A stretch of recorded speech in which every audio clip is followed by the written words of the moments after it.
and then you got a wood house. You got a shack, basically, but you got a wood house. And then, if you plowed more land down, and you did it for 5 years or more, and plowed more land down, put up more fence, had actual crop land and not garden land, then you were considered a farmer Indian and you had a brick house. So now you were considered a farmer Indian because you had a brick house. Well, if we look at this video, who's considered the lead war chief according to the video, or one of them? Little Crow, right?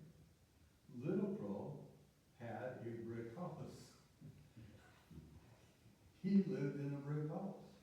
So when I started thinking about that myself, is that I realized, well, here on the one hand, the story claims Little Crow as one of the war chiefs, traditional war chiefs, but yet he had a brick house and by definition then was considered a farmer Indian. So I think, for myself, is that we have a whole bunch of stuff to unpack to identify what was really going on in our community at that time on the rest. Because I don't think that the easy definitions exist. And that the farmer Indians, the blanket Indians, the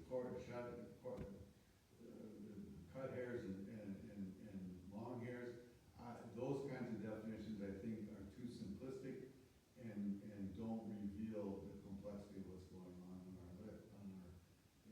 in our communities. If you look at the picture of the Hazelwood dude in here, and I can't remember if it's Ian Monty or who we got out there, but when you get out in the exhibit, you'll look at him, you'll see that he's still carrying a pipe stem. I believe it's a pipe stem. And he has traditional markings in his picture, which would be antithetical to the so-called Christian behavior that was expected for Hazelwood. But yet he was taken, it's a picture of him while he was in the Hazelwood Republic. Did I answer your question at all? Yeah, yeah.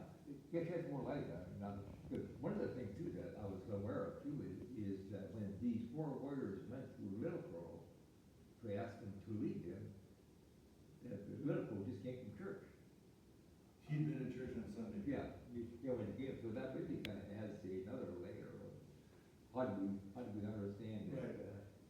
And I think that as far as that goes, is that again, the internal structure of at least the lower Sioux communities, the Milwaukee and the Wapaputes, was such that there had been somewhat of a power struggle within the leadership, and the 4 young men that had actually gone and done the massacre of the settlers for the eggs, is that they were part of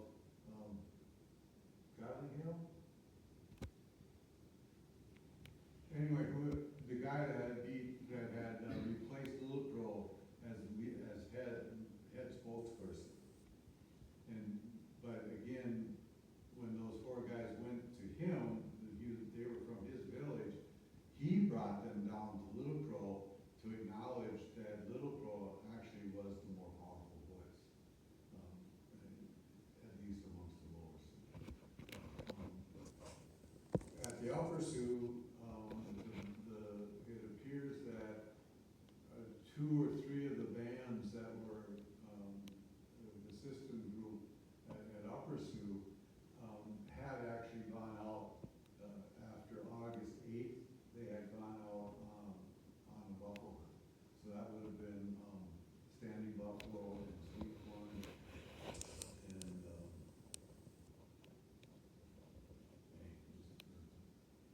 and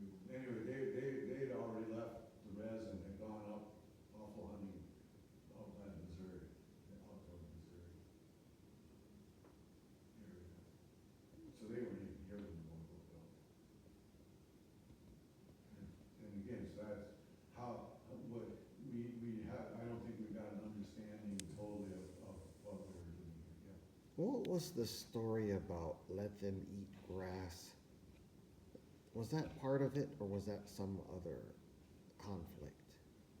That was here, well, that's part of the story, and again, I think that, so the story that it's referring to, anybody know that story? Sort of, yeah.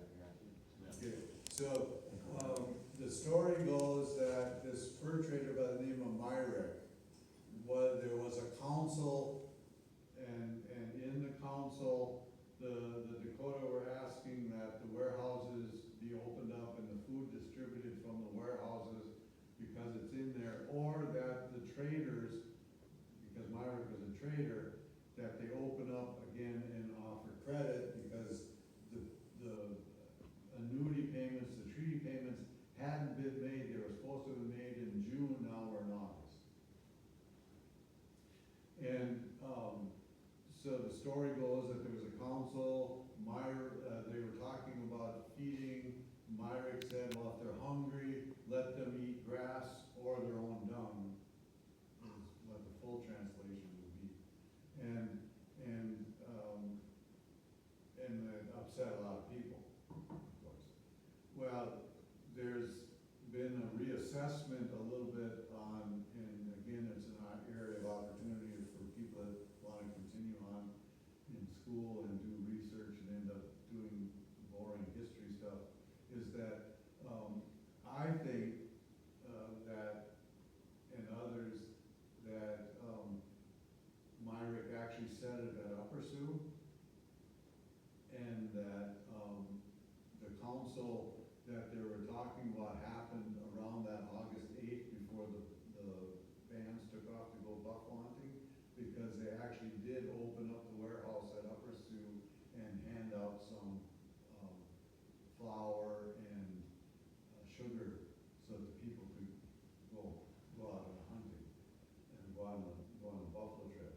And there's more evidence that from the military records, because once you start pulling all the different records, then what happens is that the military records never talk about a council that was held at Lower Sioux, but there was a council held at Upper Sioux.